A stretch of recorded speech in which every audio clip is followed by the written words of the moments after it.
I'm Francis Dearnley, and this is Ukraine, the latest. Today, as the new Ukrainian offensive in Kursk continues, we discuss the evolving picture in that region, and then look at the latest developments in unmanned aerial and land warfare.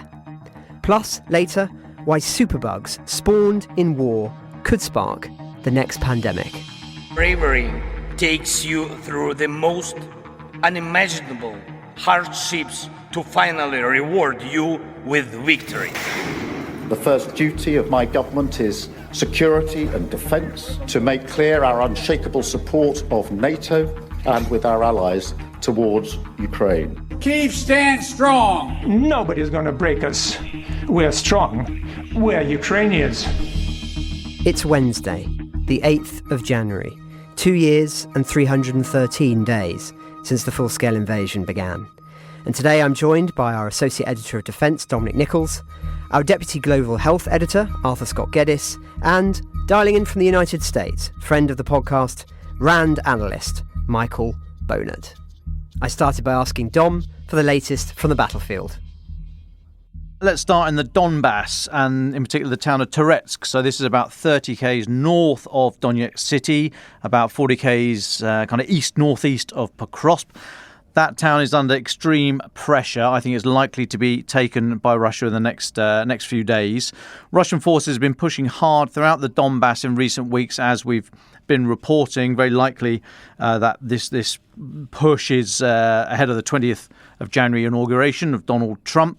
I think they've been adopting the kind of Jenga approach of just pushing up and down the line where they can, and then seeing which bit is softer, and then trying to reinforce that area.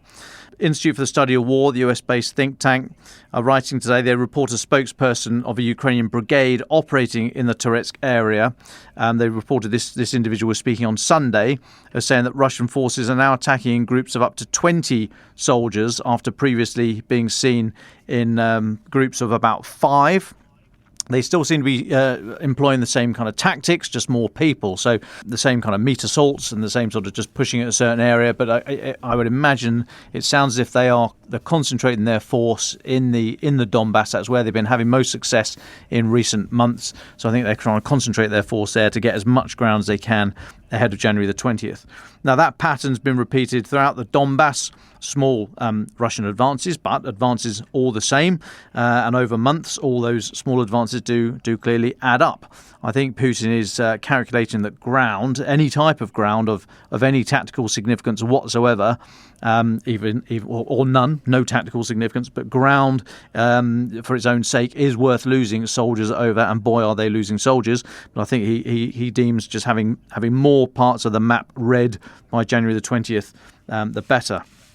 Now, elsewhere in Ukraine, 64 drones launched by Russia last night, 41 shot down, 22 seemingly lost to electronic warfare, or were dummies and so just piled in. Another 4 went back to Russia and Belarus. I think 3 to Russia, 1 to Belarus, or maybe the other way around. 9 Ukrainian oblasts in total attacked, leaving 2 dead. They were killed. Those civilians were killed in Kherson.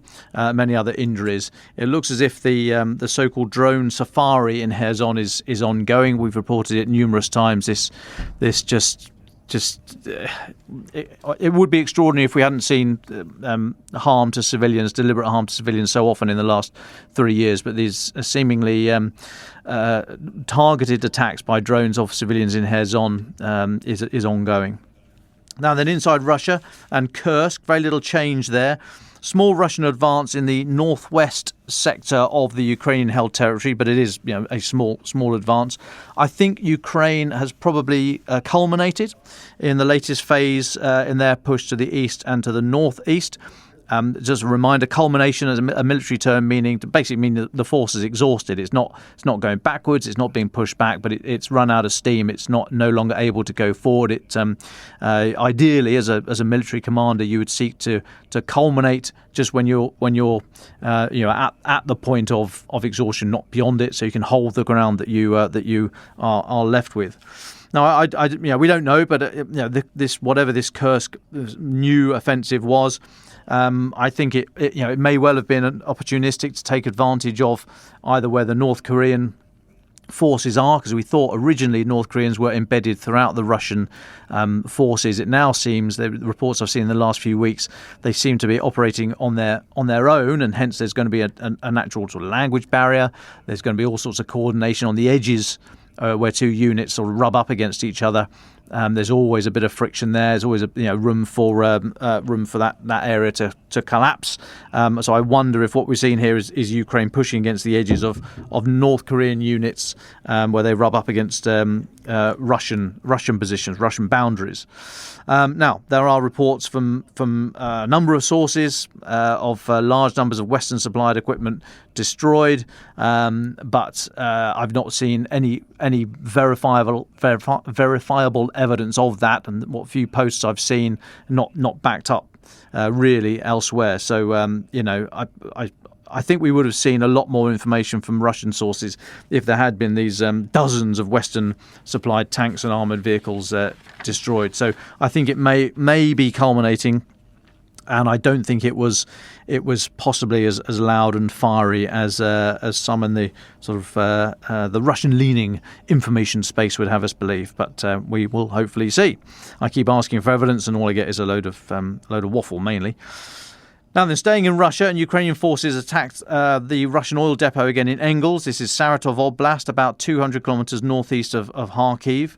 The operation said to have been carried out by units including Ukraine's military intelligence, the GUR, and the relatively newly formed unmanned systems forces targeted the Kristall plant used to supply fuel for the nearby Engels 2 airbase. That comes from Ukraine's general staff. That airbase and the logistic depots supplying it have been hit numerous times in the last 3 years.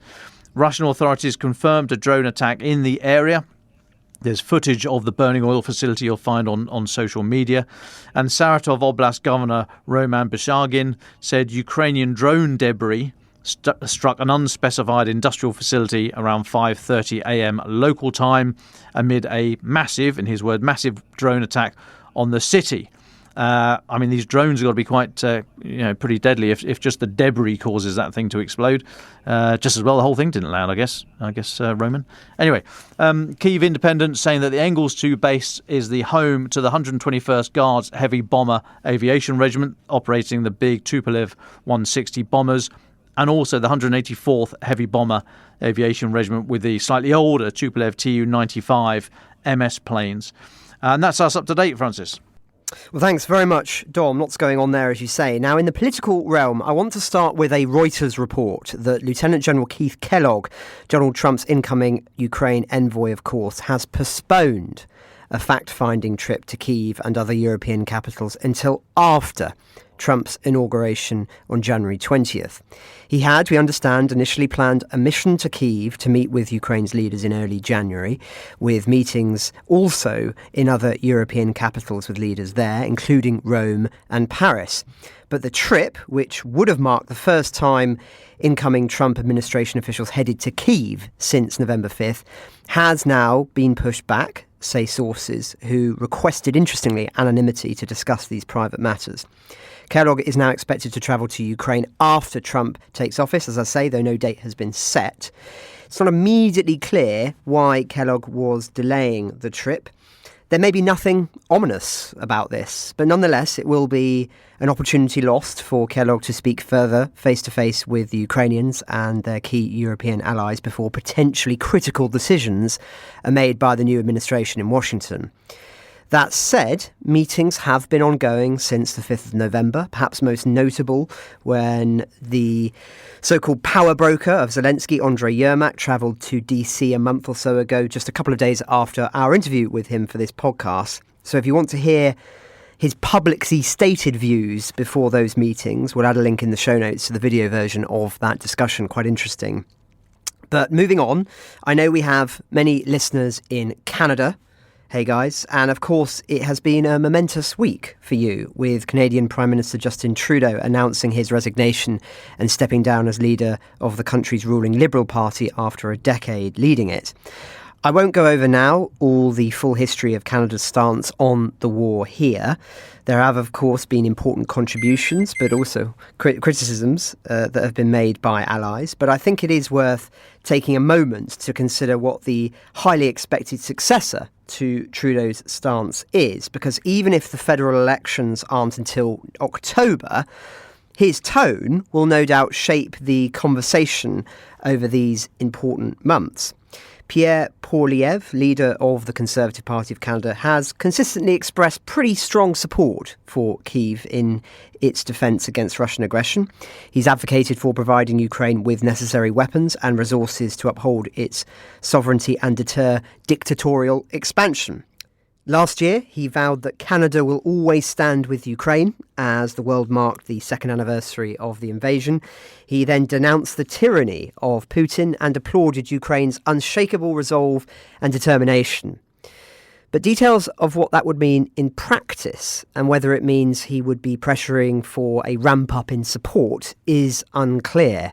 I should add that Trudeau accused him of abandoning Ukraine because of the Conservatives' opposition to the Canada-Ukraine trade agreement. The Conservatives had said that they supported Ukraine, but they opposed that legislation because the updated deal said both countries aimed to promote carbon pricing, a controversial issue in Canada as it is in many other countries. But to those of you listening in Canada, thanks as ever for sticking with us, despite the fact we're rarely able to talk about your country's stance on the war. But we do appreciate you. There are many of you, and we thank you and are interested in hearing your perspective on all of this. Now, moving on, an interesting story that was perhaps underreported by the global media at large, and it's something that's been talked about in a X thread by Professor of Global History Peter Frankopan, well-known author of Silk Roads, that bestseller around the world. And he talks about Indonesia's recent accession to the BRICS group announced by Brazil on January 1st. He underscores how, as Southeast Asia's largest economy and most populous nation, its membership is important and elevates BRICS' combined GDP to roughly 40% of the global economy by PPP, closer to 45% with partner states. That just underscores, in his view, the shifting global order where BRICS are now, in theory at least, on paper, surpassing the G7's sub 30% share of the global economy. So an interesting story, but as well there's a nuance here. Jakarta also emphasised that its BRIC membership complements rather than replaces its OECD aspirations.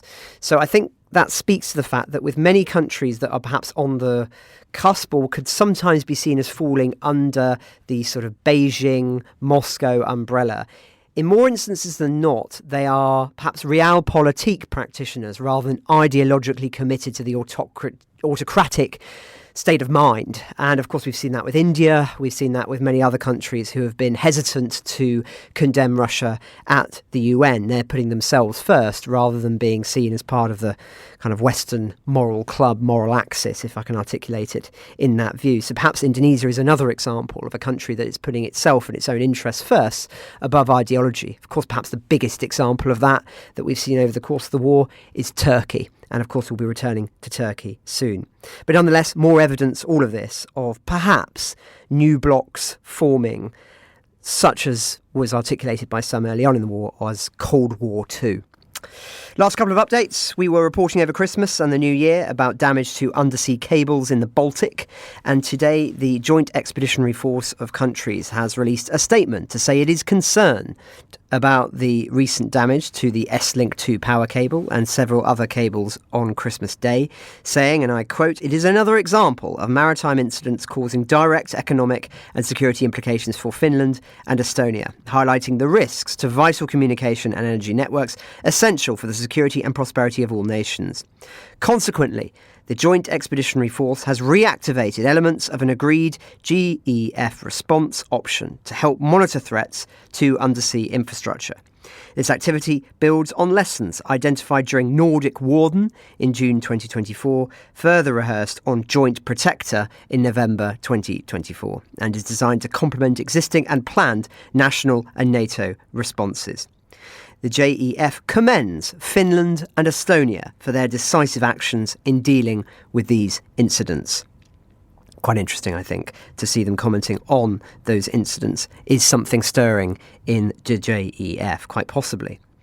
Now, just lastly, a huge thank you to everyone listening in Norway who answered our call to the listener question on Svalbard and the fact that Russia is still allowed to mine there and engage in other activities many would consider hostile. As a chap called Tor writes, I've been an EOD specialist in the Norwegian Armed Forces for 9 years and have been listening to your podcast since the invasion. Very interesting to hear you raise the concern of Russia and other BRICS countries' activities on those islands. This is a concern I've been raising myself for quite some time, now especially when looking at the provocations mentioned yesterday, and also when one thinks of future sanctions to be implemented regarding the treaty as well. Being an imperialist aggressor state does not earn our trust or grant them the privilege to be welcomed on our territory, in my opinion. So thank you very much, Tor. But I also want to thank Dr. Karsten Friis, research professor at the Norwegian Institute of International Affairs, for his detailed answer to the question put yesterday. He says, first, thank you for this podcast, without the doubt the one I've listened to most over the last 2 or 3 years. Thank you very much. He says, the Svalbard Treaty does offer citizens of the signatory states certain rights, including residency, as long as they can support themselves financially. Russian and Soviet citizens have been present there since the treaty was signed about 100 years ago. So expelling them is not an option, nor is it necessary. Compared to during the Cold War, the number of Russians there is very small, a few hundred, mostly miners, and some in tourism agencies. Almost all stay in the Barentsburg settlement. Since 2022, Norwegian tourist operators have largely boycotted them, so the interaction is minimal. The Norwegian authorities also keep close eyes on their activity. When, for instance, they organised a May 9th parade a few years ago, they were fined for illegally flying helicopters, a fine which was paid. The parade itself was also a one-off and has not been repeated. Most observers believe that incidents like this one, or the illegal erection of a large Orthodox cross in 2023, are local initiatives aimed at catching attention from Moscow, rather than directed from Moscow as such.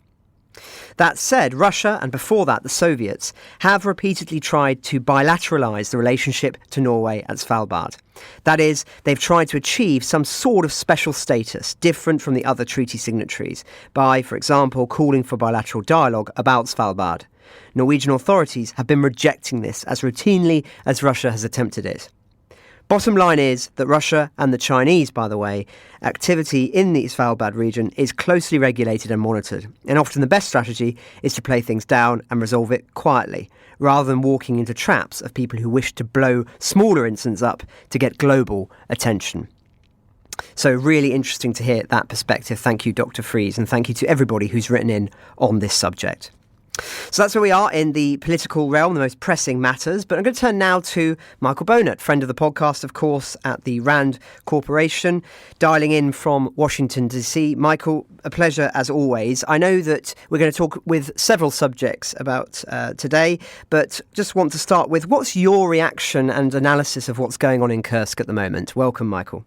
Francis and Dom, thank you as always for having me. Kursk continues to be kind of, in an interesting and unexpected series of developments. I do want to step back for a second and just kind of look at the whys Kursk kind of made sense from the beginning, and why it somewhat makes sense for some continued operations. So, Ukraine was confronted and is confronted with a problem where they've been given a lot of assets for maneuvering, a lot of armor wheeled and tracked, where in the Donbass, it's very positional. And those assets tend to not be very effective. And so, initially, we tend to think of Kursk as just a land grab, but at an operational level of war, it's very advantageous to use your assets in an effective manner. And in this case, armor is designed to operate in the open in this maneuver warfare. And so I just wanted to start with, there's a reason why you would do this as kind of an optimization and using forces the way they're supposed to. I'm going to turn to Russia for a second before I get back to where we are now. Back in August, when this started, Putin had several options, and we discussed those 6 months ago. It's hard to believe, but he could have devoted his assets to reinforce his success in the Donbass. He could have worked to push forces out of Kursk. Instead, he chose a very risky path which didn't pay off, and that was to deplete his forces along the fronts and try to go for Kursk and the Donbass together. Now, he's had this forward momentum, and leading into everyone's talking about January 6th is naturally a very important point, and Ukraine had continued to lose ground in Kursk. So from a posturing perspective, blunting Russia's push does have some operational and strategic reasoning for it. So as Dom mentioned, they've sort of culminated in some positions. It looks like this little counterattack relative to things has stalled. At the same time, it has established a buffer and it has blunted Russia's advances into Kursk. So I'm not saying it stopped it, I'm not saying it stabilized, but it's definitely put a short-term pause, which from an operational perspective helps, but I think it's more the strategic optics is just as important. So there's, I could go on for a long time, Francis, but that's kind of where we are overall. Fascinating. Well, thank you very much for that, Michael. Now, I know you wanted to talk a little bit about the division structure that was been highlighted by some commentators. Where do you want to start on that?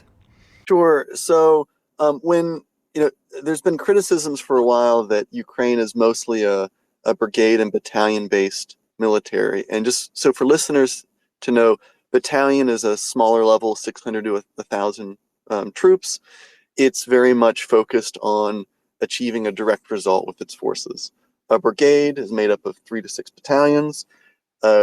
Its task is to coordinate. So if a battalion is infantry and taking a hill, and there's 2 different groups, the brigade's coordinating support fires from artillery. One thing is divisions are used to help coordinate the operations of battalions and allocate forces and sustain these larger operations. When Kursk started the operation, at first it almost looked like Ukraine was employing a divisional structure. And that was something that was kind of new and something they had lacked on prior offensives and was something that really would have given them momentum. It looks like they didn't quite follow that, but that was an opportunity there where they could have enhanced their command and control structure. Now, one thing is when people think of divisions, and if anyone's recently read the piece by the Twitter pseudonym Tatarigami, which I believe you spoke a little bit about last week, he's a former Ukrainian officer and has had some very good constructive criticism for Ukraine, force generation structure. There are different ways of structuring a division that's not just the NATO standard. And why do I mention this? Well, in the American Civil War, we saw several operations that were similar to this Kursk incursion, where there were some very weak spots at the front, and there was a different divisional structure used that might suit Ukraine a little bit better, where you had a division with a few brigades, but had something called an independent company, which NATO doesn't use. So the only reason I mention it is it's a very different structure, and Ukraine still has the opportunity to use it, but it's a non-traditional structure. So as the West has kind of been putting pressure on Ukraine for recruitment, changing their command and control, I just wanted to highlight this point that there are some other structures that might be more conducive. I don't want to drill in because I know this isn't everyone's specialty, but just there are a couple ways of conducting ops, and particularly on fronts that are spread out and weak, where against how the Russians have thinned themselves out, we do have to allow Ukraine to consider and experiment with other ways of combat than what NATO currently thinks about. Thank you. Yes, and of course there were criticisms about the NATO doctrines that Ukrainian forces were expected to follow prior to the counteroffensive. So we might be seeing an example of them trying to learn on their own, as opposed to outside of the advice provided by the NATO countries that seemingly failed or did not deliver quite on its expectations, to put it mildly. Michael, turning to another subject that I know has caught your attention, unmanned aerial vehicles and unmanned ground vehicles. There's been, of course, a lot of developments in this space, and this is one of those areas that you've been looking at in detail over the last few months. Where is the latest on this? So I will say, if anyone wants to see pictures, video, and imagery, Samuel Bennett on Twitter, you can go to my Twitter list and for Ukraine Info has done a great job of following this visually. But I'm going to start with talking about the unmanned ground vehicles because no one really talks about those. So, his unmanned ground vehicles, it's much harder. If you're in the air, you can move in 6 degrees of freedom. So you're fully in three-dimensional space. You can dodge assets. You can go higher or not. In a ground scenario, it's much harder to find a path. The ground is not flat. There are objects in the way. It's a lot harder problem from kind of a control perspective. And if you have to guide them with a radio in your line of sight, you have a much shorter range because of the curvature of the Earth. We have seen both the Ukrainians and Russians experiment using these ground vehicles for logistics. So one issue is you have this front that is 10 to 20 kilometers from where supplies are. And if you get within that 10 to 20 kilometer range of the front, FPV drones start to come after you. So what we've seen is both sides try to leverage these unmanned ground vehicles that don't move much faster than a person, but to carry equipment to the front. And that has had some effects. They're also very vulnerable to the FPV drones as well.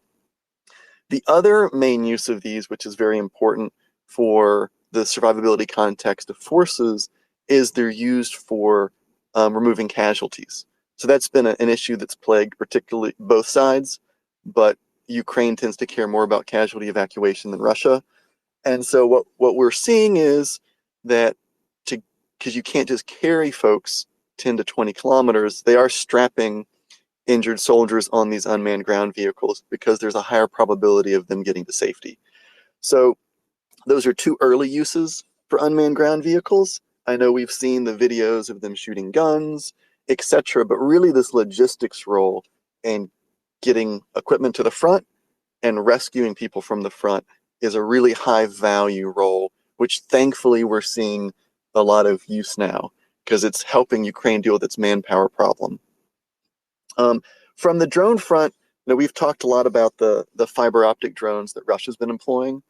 The sheer volume of fiber at some point is going to possibly make some of these areas start to look like a spider web. But historically, fiber optics have been used. I mean, we've talked about some of the missiles over the years that NATO's used that are shorter range, but use wire guided. One issue that you run into is if you're running too low to the ground, they snag on trees, bushes, etc. They're very linear weapons. You're not turning a lot. You're not maneuvering. So they do kind of limit where you're operating from, and you got to know where your target is a little better in advance. The good news is there are historically some really good counters for it. I forgot which helicopters Dom flew, but from Vietnam on, a lot of helicopters had attachments to cut wires that were used to cause the rotors to fail. They would wrap around the rotors. So there's those types of equipment that can be used on drones. Also, US Navy and other NATO Navy allies have pulled chains from helicopters in the past to cut mines out of the ocean. There are some really cool videos. It's tricky to do. It takes some powerful drones, but this cutting action is a known tactic. There's known equipment for. So Ukraine wouldn't be starting from scratch if they have to take some defensive actions against these fiber optic drones. But I realize I've gone on a little while from you asking questions, but I wanted to highlight that we've talked a little bit about automatic target recognition and the whole jamming environment. So there's kind of two roles for jamming. The first role of jamming is that we all think about is you prevent the connection to the person that's controlling it. So the drone, no one's controlling it. It can't go to the end target and hurt anything. The other part, which we talk about with the Shaheeds, is those drones going off course and never getting to that end state because they're being jammed for their GPS. Well, there are technologies that allow you to guide drones at that end state, and that's the automatic target recognition where there's some computer. Now that's very easy against something like a tank because it's a defined box, it's bigger, it can be seen from much further away. It's very harder for a person because it's the opposite. They're smaller, they're a little less predictable in their movements, but we have started to see signs of these automatic target recognition drones. That's when, even after EW ends, you see maybe a quick jitter of the drone and it keeps on flying into a target, but it might miss the people. The other one is this GPS-free environment. So prior to GPS, what the US would do for cruise missiles is satellites would take pictures of the ground, and then you would have the missiles follow the pictures digitally. That's how the Tomahawks were used in Desert Storm, just for some historical reference. Today, the latest cell phone updates for Apple and Android actually have similar features for people. If you're in a downtown area in, say, London, Paris, New York, some of those map apps have the ability to find your position without GPS. Now, it's not in flat open terrain yet, but some of these things can be done now with commercial technology from your phone where you're not as dependent on a GPS.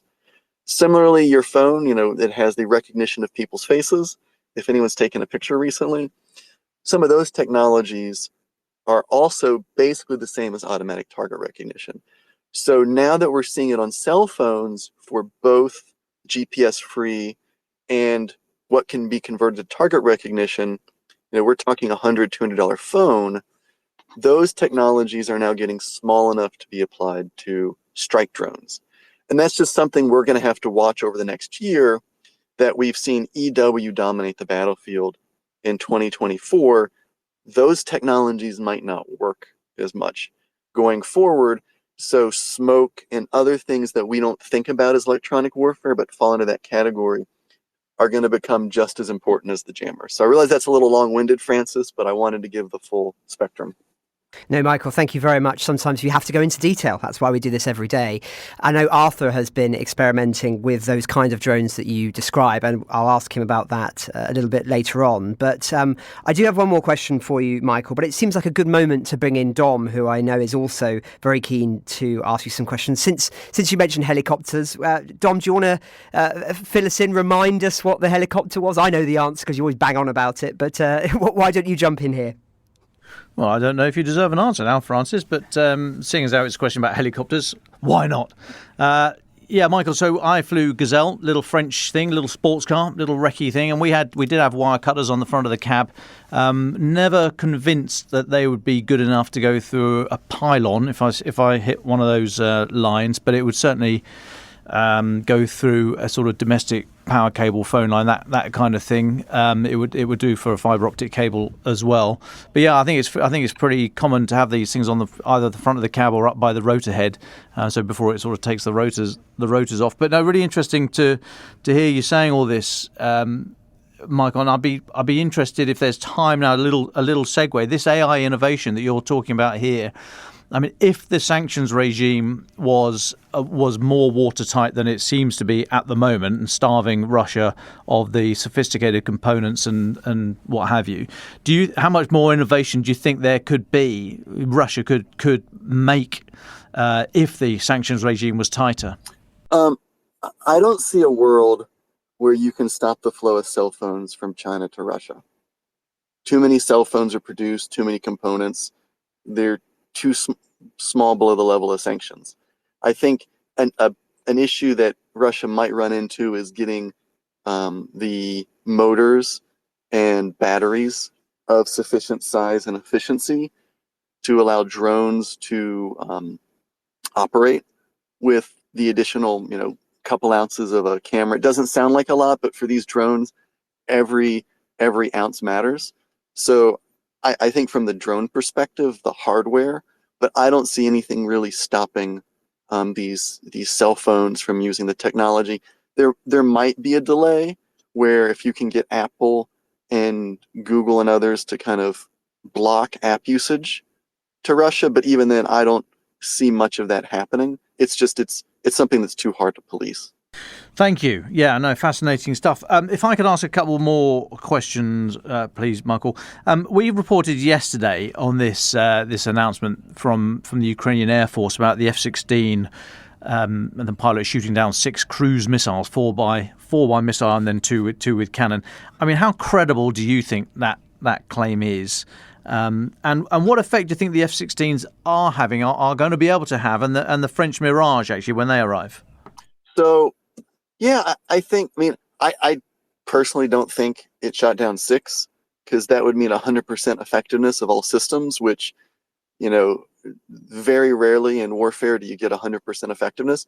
That being said, they probably shot down several, 3, 4. 60% is 70% is pretty reasonable. You look at U.S. operations and coalition operations in Syria and Israel, somewhere between 50 and 100% is reasonable. So I wouldn't put it past them that they did decently well. I wouldn't give them 100% credit. One thing that, I highlighted this a while ago, and I'm going to foot stomp this again.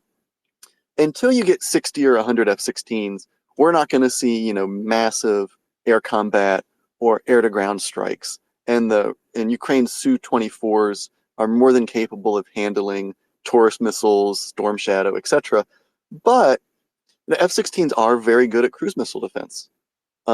That's what NATO countries have practiced cruise missile defense for years. They're very capable of that.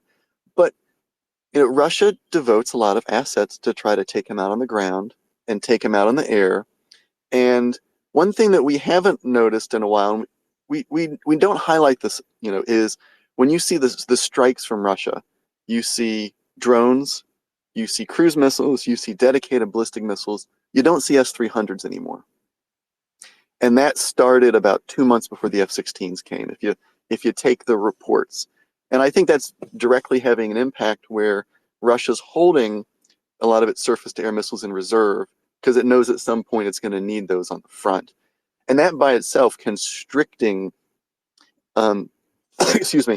Russia's surface-to-air missiles, having them pull back and be a little more conservative in their air-to-air missiles, forcing them to produce and expend solid rocket fuel in factories to build more SAMs, to build more air-to-air missiles, is something that we're probably seeing an effect of now.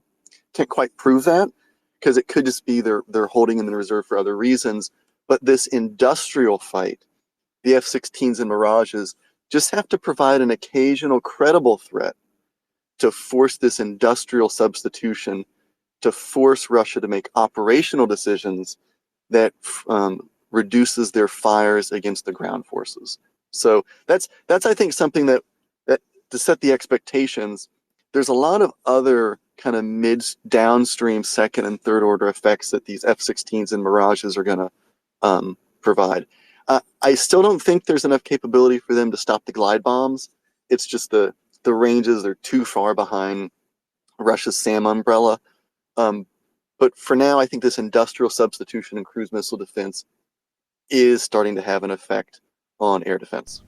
Thanks, Michael. And just one last one from me. We've talked for months now about these so-called meat assaults, just the Russian infantry wave attacks. Now, they would be very vulnerable to things like minefields, cluster munitions, and we know it caused a bit of a stir some months ago, when the US decided to supply cluster munitions to Ukraine. We know you can deliver through various means minefields. You can sort of quick scatterable mines. So why have they not been able, these things not been able to hold back these meat assaults, or is it just simply just a numbers game of how much capability you've got and how many Russians are running at Ukrainian lines? I mean, I think it's a numbers game. You look at what's been provided.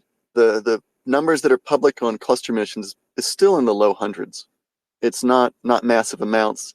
I haven't seen too much on air delivered munitions. We haven't seen Ukraine mass produce mines.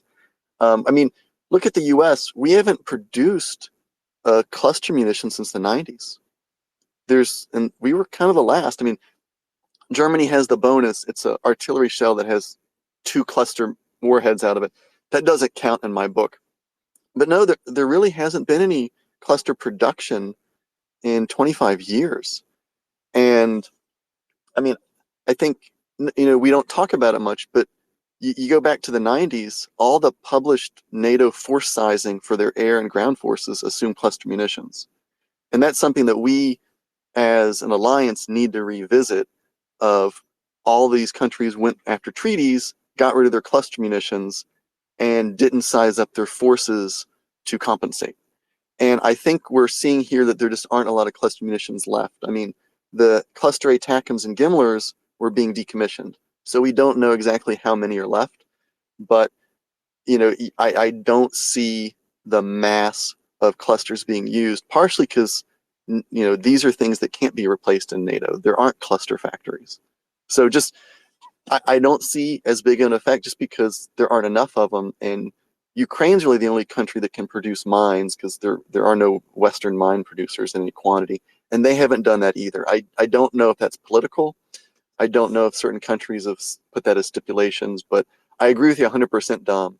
We should be seeing a lot more clusters, a lot more mines, and we're just not seeing them. Michael, thanks as ever for your insights. One final question from me before I go over to Arthur. Quite often ask you this question, but it always seems appropriate. What should we be looking for that perhaps we're not as focused on? And when I say we, I mean sort of the wider West, the wider media space, that perhaps isn't really on people's radars at the moment. A lot of people have highlighted that sanctions haven't had the results that have been desired. But one thing where we are starting to see the effects is we're getting reports of particularly power outages, where power infrastructure in Russia, from their transformers and all, is wearing out, and they're not having either the manpower or the equipment or both to replace it. Inside Russia, a YouTube channel has followed this pretty heavily. So if anyone wants any more details, I'll direct you to them.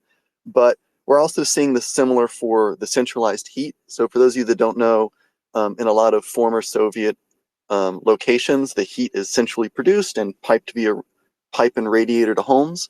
The heat, the water, we're seeing the pipes bursting. We're seeing that not work and break down. And so this is a case where continued sanctions are really important. Now, most of these failures are far away from Moscow. However, as they start affecting other areas, we'll start to see an effect on military production. Same with rail, where the capacity is shrinking across Russia. No one's really following it, and we should see the effects more prevalent soon. I don't think we're not to a part where I'm not talking about it's crippling the country by any stretch of the imagination. They're still getting a supply, but that's something that I think we need to keep our eye on, because that's a problem that Putin, I don't think, has an easy way to solve. Michael, thank you very much. And of course, we'll return to you at the end for your final thoughts. But I'm delighted to have returned to the podcast now our Deputy Global Health Editor, Arthur Scott Geddes. Arthur, Happy New Year. Welcome back. Great to be talking to you. Now, of course, in war, one of the areas that's quite often perhaps underappreciated is healthcare. It used to be the biggest killer in wars traditionally.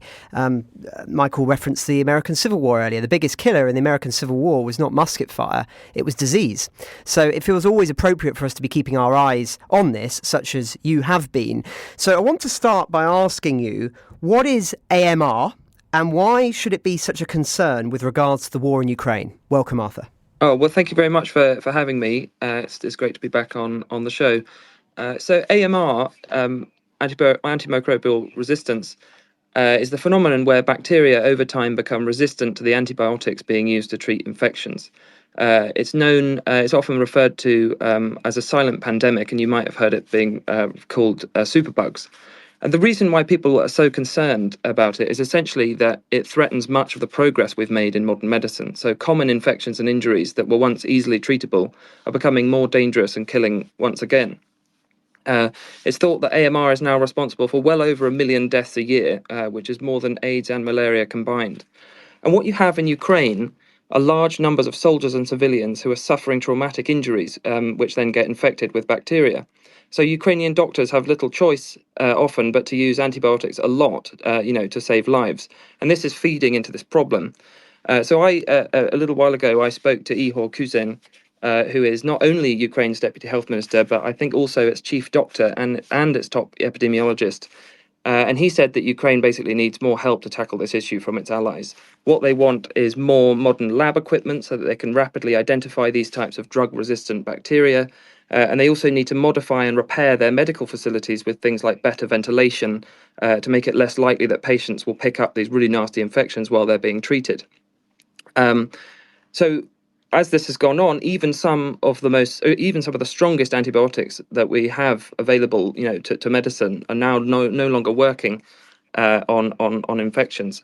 And just to give an idea quickly of the scale of the problem in Ukraine, a little while ago, in 2023, I think it was, tens of thousands of blood and spinal fluid samples were tested by a surveillance network in Ukraine, and some 60% of the infections that they discovered were resistant to a very, very powerful antibiotic called carbapenem, which is basically the drug of last resort if you've got a really serious infection.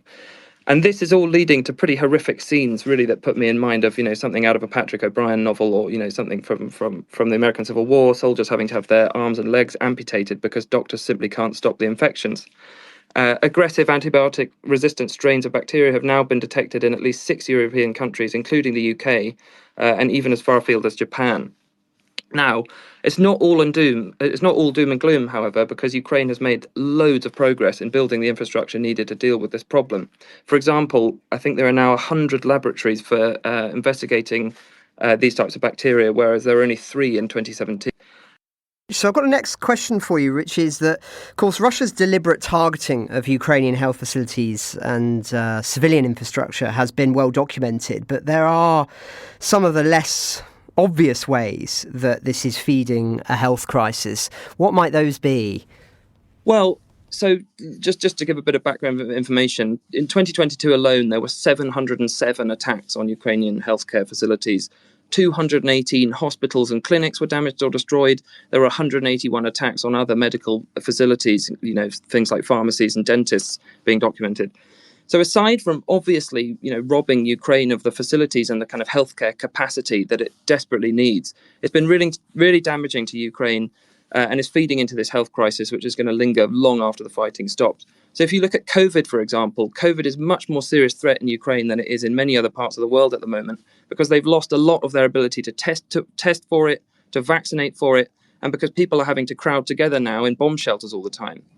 So Russia's systematic targeting of these health facilities and also the water supplies also means that, other infectious diseases like TB, tuberculosis, and measles are posing a greater threat. Ukraine has a very high rate of death and disability being caused by TB at the moment, and it was making great progress in bringing this down before the war began.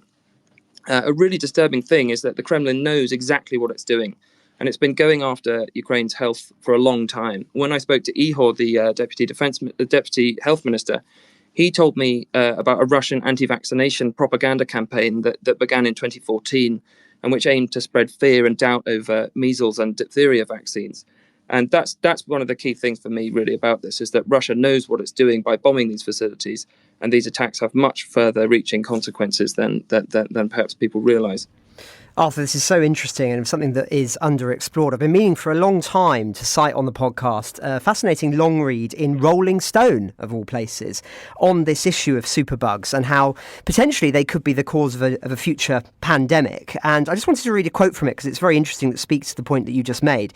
They say, and I quote, "Environments completely disrupted by heavy metal contamination can be as much as a primordial soup for incubating drug resistance as a shrapnel wound itself."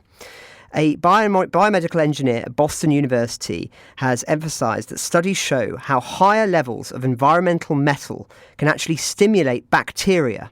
And since heavy metals are one of nature's original antibiotics, traits protecting bacteria against antibiotics can live right next to ones that help them survive metal on the bacterial genome. In other words, the same genetic light switch that turns on metal resistance also activates antibiotic resistance. So fascinating just about how war can actually be shaping the environment in which illnesses form, and that having a massive ramification on the health of soldiers and others in Ukraine and other war zones. But I know there's another, of course, crisis which is often talked about in Ukraine, and something we've focused a lot on the podcast in previous months and years, which is, of course, Ukraine's mental health crisis. Just how big is it, Arthur, in your view, and what are the implications as we look forward? So, as a result of the war, Ukraine is dealing undoubtedly with a massive mental health crisis, and I think this is a really significant challenge. So, according to a study from early last year, more than half of Ukrainians are believed to be suffering from PTSD, which is kind of a staggering figure. 1 in 5 Ukrainians are experiencing severe anxiety, and it's a problem that appears to be getting worse. According to the Ukrainian Health Ministry, the number of patients complaining of mental health problems this year has doubled, in 2014, doubled over the previous year. So it's trending in the wrong way. Why is this such a big issue? Well, I think we should look at the symptoms. So when people are deprived of safety and stability and are living under constant stress for so long, they can develop chronic anxiety, depression, apathy, insomnia. They have trouble concentrating and they have difficulty remembering things. And you now have a situation in Ukraine where a large proportion of the population is suffering these terrible symptoms. So mental health is also linked to physical health. So the number of patients with diabetes has increased by more than 20%. Heart attacks have increased by more than 16%, and strokes are up by more than 10%. So it's really having, it's adding to the kind of burden on Ukraine's physical health of the Ukrainians. It's also urgently affecting children who are obviously particularly vulnerable to all this and whose education is being disrupted. This crisis is likely to last well beyond the end of the war. Whenever that comes, subsequent generations will still feel the effects of it. But as with AMR, Ukraine has made great strides in this area. So it's not all doom and gloom. Ukraine was very, very quick to see the importance of strengthening its kind of mental health resilience, I guess, as the war broke out, and they prioritized mental health during the first months of the war. So loads of groups and charities have sprung up almost overnight to help people, soldiers and civilians, bear the enormous psychological weight of the conflict. But I think perhaps the biggest achievement has been breaking down this kind of Soviet-era stigma that used to surround mental health. There seems to have been a pretty seismic shift in attitudes towards mental health in Ukraine. The people I've spoken to say that Ukrainians are now much more willing to talk about mental health. There's also a kind of blitz spirit that has brought people closer, and many more people are donating money, volunteering, and just generally helping and trusting each other more, which is, as close to a kind of silver lining as you can get, I suppose.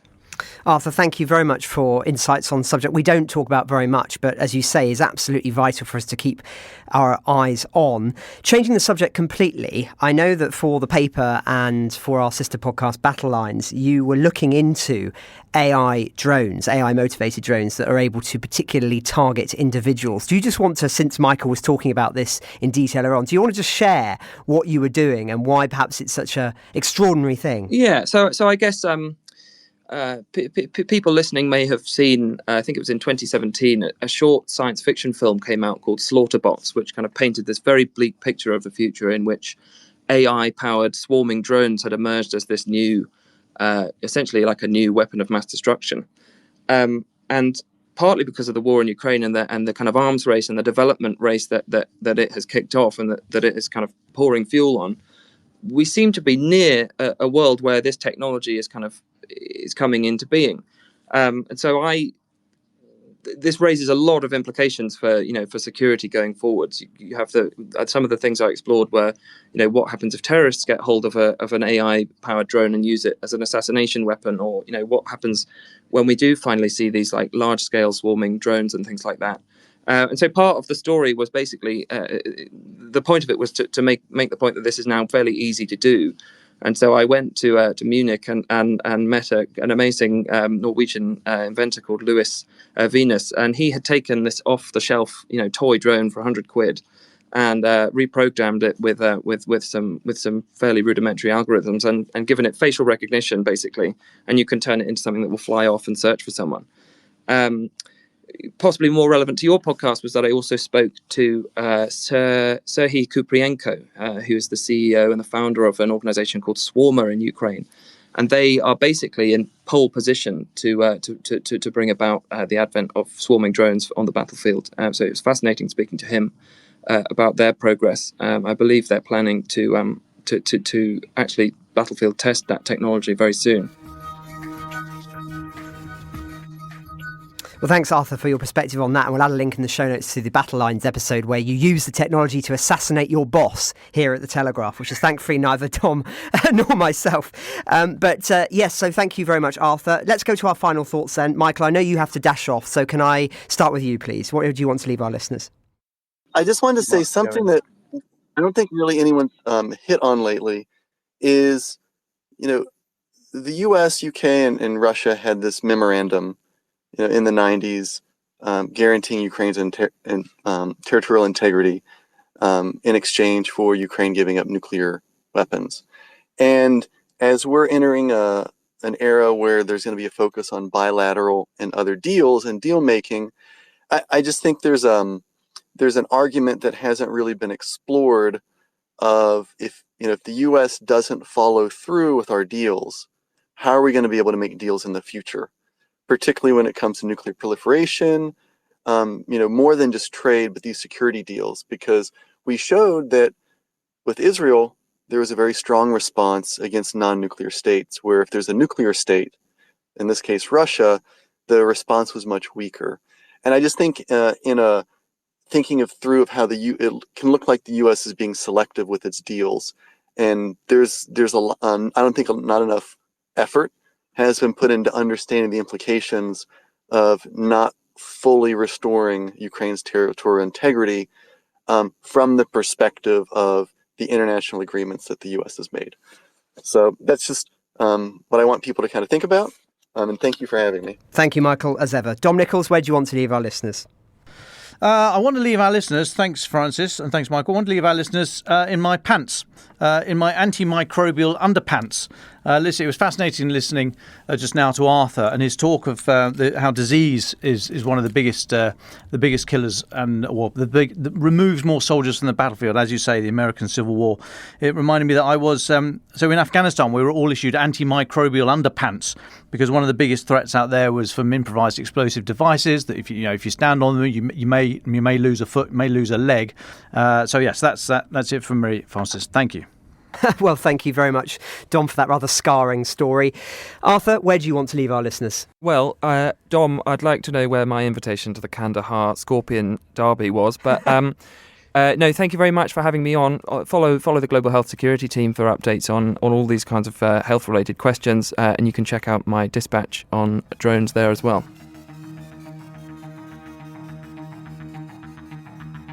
Ukraine the Latest is an original podcast from The Telegraph, created by David Knowles. To support our work and stay on top of all of our Ukraine news, analysis and dispatches from the ground, please subscribe to The Telegraph. You can get your first 3 months for just £1 at www.telegraph.co.uk/Ukraine the Latest. Or sign up to Dispatches, our foreign affairs newsletter, bringing stories from our award-winning foreign correspondents straight to your inbox. We also have a Ukraine Live blog on our website where you can follow updates as they come in throughout the day, including insights from regular contributors to this podcast. We also do the same for other breaking international stories. You can listen to this conversation live at 1 p.m. London time each weekday on X Spaces. Follow The Telegraph on X, formerly known as Twitter, so you don't miss it. To our listeners on YouTube, please note that due to issues beyond our control, there is sometimes a delay between broadcast and upload, so if you want to hear Ukraine the Latest as soon as it is released, do please refer to podcast apps. If you appreciated this podcast, please consider following Ukraine the Latest on your preferred podcast app and leave us a review, as it really does help others find the show. Please also share it with those who may not be aware we exist. You can also get in touch directly to ask questions or give comments by emailing ukrainepod@telegraph.co.uk. We do continue to read every single message. You can also contact us directly on X. You'll find our handles in the description for this episode.